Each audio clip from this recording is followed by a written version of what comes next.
All right.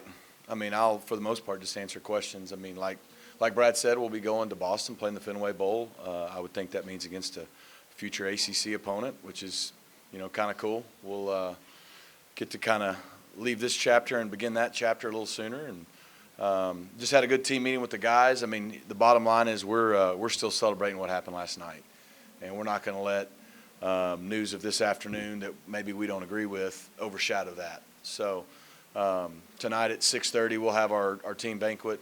We will celebrate the ever-living you-know-what out of this team and these seniors, and we're going to have a great time honoring our seniors and celebrating this team that's truly historic and done some special things this year for our program. And then we're going to choose to, as coaches, go recruit for a few weeks. Hopefully our guys can get a little rest, get finals over with, and then we'll get some prep going, and shortly after Christmas have an opportunity to win a 12th game, which I think has only been done one time in program history, and hopefully go out this season and send this team out with a bang. So, questions? Yes, just what was the reaction as you guys watched the show and they came up with Liberty? Yeah, we didn't watch it as a team. We had a team meeting at 2. We watched it as a staff. I kind of had a feeling last week when they didn't put us in the rankings it probably wasn't going to go our way. At that point, it's like, well, what else can you do?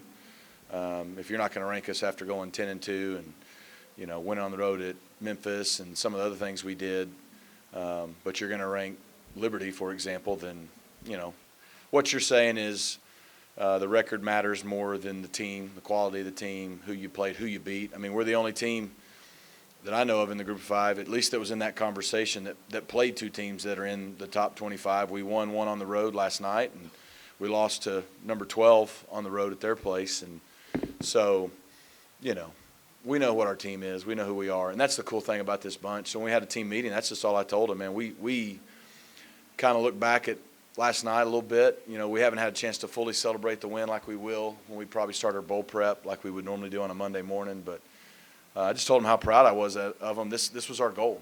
Our goal was to set out and to win the conference championship.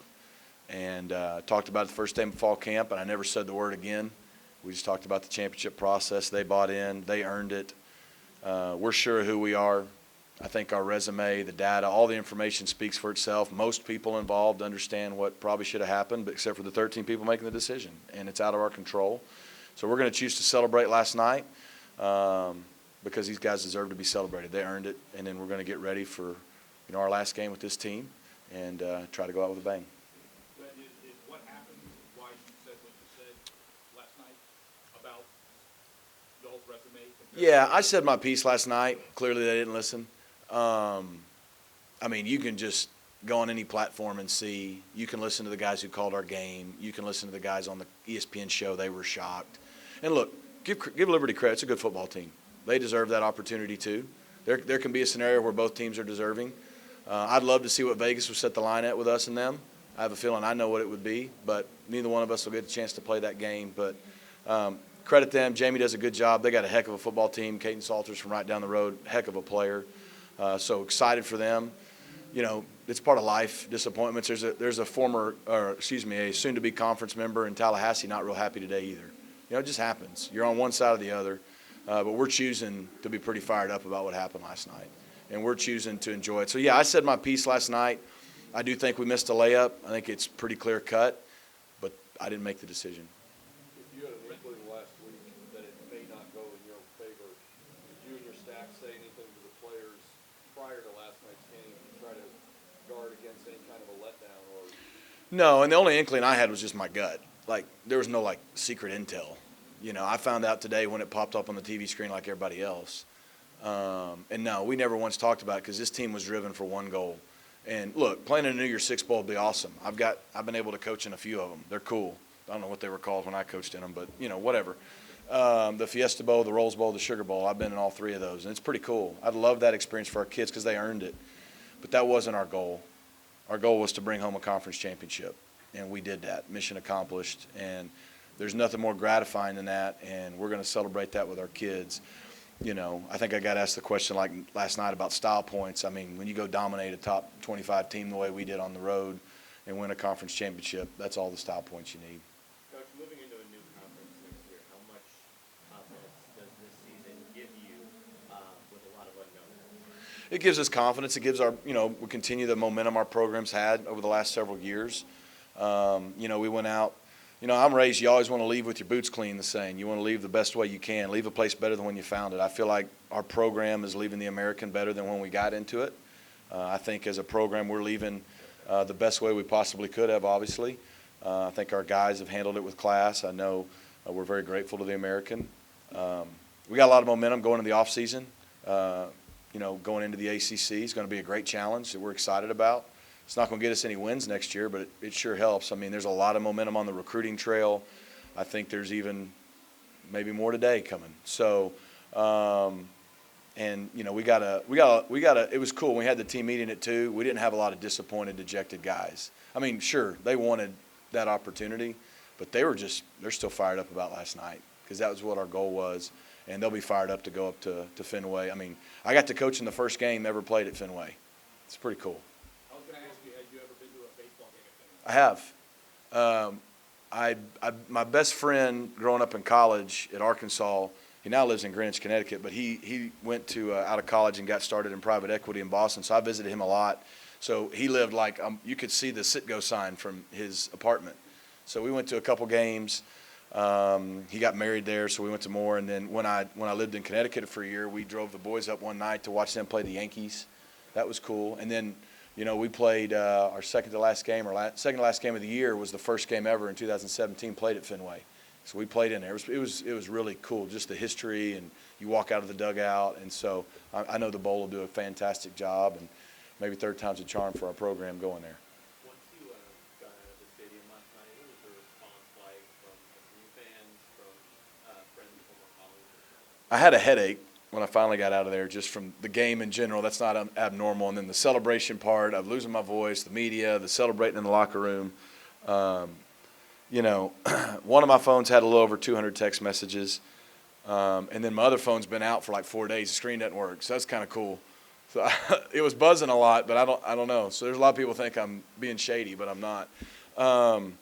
Just so many SMU fans that were excited, so many former friends that were excited, And like I said last night, I mean, this is just really a cool moment for so many people over the last 40 years that love SMU, that know our potential, that, have lived through a lot of the hard road back to where we feel like we're getting to now. It was really, really cool to give them that. At the same time, to just watch our players, the sheer joy of accomplishment, it'll stick with them for the rest of their life. You said last night after the cameras went off that you gave the honor of breaking the rock to Kevin Jennings, and he turned around and gave it to you. What did that mean to you that a guy won a conference championship in his first start and he chose to give you the honor of smashing the rock? Yeah, I held back tears like 5 times last night. I'm doing it again now. This year's been the hardest. One, because we've broken 11 rocks. That's pretty good. But 2, each week, it's who do you give it to? Because there's it's not like last year's, hey, this dude threw for 400, or Rasheed did this, or he did. Every game I'd look at Grizz and be like, who? And so we almost alternated offense, defense. And, a lot of the guys that could have broken it last night had either already broken it or, whatever. And, I mean, look, Kevin Jennings did exactly what he needed to do for us to win that football game. He went out and played with confidence. He was attack mode. He didn't win the game for us, but he sure gave us a heck of a chance to do it. And I think you look at the first play of the game, couldn't have gone any worse. I guess it could. They could have scored on that play. And so when there's 10 seconds off the clock, you receive the ball and you're down 7-0, that's not good. And from that point on, we beat him pretty good. But for Kevin to go out the very next drive and it just didn't even rattle him, and that wasn't even his fault, but still, the first play, pretty incredible. And so I just thought his poise, and even when he threw the 2 picks, just the way he kept responding, he made some big-time plays, scrambling, hitting guys on third down. He did exactly what we thought he'd do. I think the world saw he's a really good football player. So it just felt fitting to let him break it. And so I handed it to him, and he did the fight song. I thought my job was done, and then him and Coach Grizz had other ideas, and that was cool. And I hit it dead center. Keeping with Kevin, just what does now do for him as he gets this time during full prep, and then another start just in his development? It does a lot. You know, I thought you see the explosiveness, the way the ball comes out of his hand, his potential. And I didn't think he was careless with the ball. Yeah, he turned it over twice, if I don't count the first one being on him. But the first one wasn't a bad read, just threw it behind him in a little bit of duress. Second one, you know, I'll be honest with you, I haven't watched the film yet because I don't care. But when I do watch it, I'll have a better idea of what happened. But I thought he played really well. But he'll get better now, getting the full prep for another week or two, and then getting to play in another big-time game, you know, against a really quality opponent. So it'll be good for him, and, you know, feel good about, you know, our young quarterbacks, because Preston will make a full recovery, and those guys ended up being exactly what we thought they were, you know, beginning of the season. Does part of you think that the committee did not watch all game yesterday? I wouldn't know. I mean, there was another big game going on at the exact same time. If you watched our game and you watched the game on Friday night, anybody who knows football couldn't have deduced anything different than who would give Oregon the best game. But it doesn't matter. Nobody cares what I think then. They don't care now. And we're, yeah, again, good for Liberty, good for us. Like, we did what we needed to do, and we're going to choose to celebrate this team, and we're going to choose to try to, you know, finish this season on a high note, because, again, it would have been great and been a lot of fun, but it's going to be a lot of fun to go to Fenway, and like we're worried about us, and we know who we are. We're very sure of who we are, and I think we've shown the country who we are, and, you know, everyone else's opinion is really out of our control. How gratifying would it be to get that 12th victory to share with that 1935 team? Yeah, it'd be really gratifying. You know, we've knocked off a lot of haven't been done in a while or haven't been done evers this year, which wasn't our ultimate goal, but we've talked about it at times when we've done it. You know, we haven't won a bowl game here in a while. We need to try to accomplish that. Getting number 12 to tie the school record would be big time. You know, I mean, it's like I've said the last 3 or 4 weeks, whether or not we win or lose that game is not going to really validate or diminish this team's accomplishment. I think it's pretty cemented. But it would sure be fun to, again, finish and send our seniors out the right way. And, you know, with the odds of us playing a future conference opponent, it would be a heck of a way to leave the American and enter the ACC the right way. You mentioned that before you start practice for the bowl game, you and your staff are going to go recruit. Yep. How many players have you heard from since you've won that trophy sitting next to you? Well, I know a lot of it may be on that one phone that's not working. So I've heard from plenty. Certain guys start following you all of a sudden on, it's X now. I got to start calling it X, not Twitter. Look, it's a good time to be a Mustang. It's a good time to be here. We have a ton of momentum. We won 11 games. We won our conference. We're ranked in all 3 national polls. We're going to the ACC. We're in Dallas. A lot of kids in Dallas want to come play here. They've always really wanted to come play here. Now they have a great excuse to come play here. So recruiting's going to go well. It's like I told the staff earlier. It's a lot like last year. You know, we found out we were playing BYU on the 17th for 13 days, and that was the only 2 weeks of recruiting. And we never made a decision not to get ready for the bowl, but we made a decision we were going to make sure that recruiting didn't suffer. And we're going to do the same thing this year. These next 2 weeks, it's all about improving our team going into next year. And we're going to have plenty of time. You know, fortunately, this game's about 10, 12 days later than the one last year. We'll have time. We'll be prepared. Our guys will be ready to go.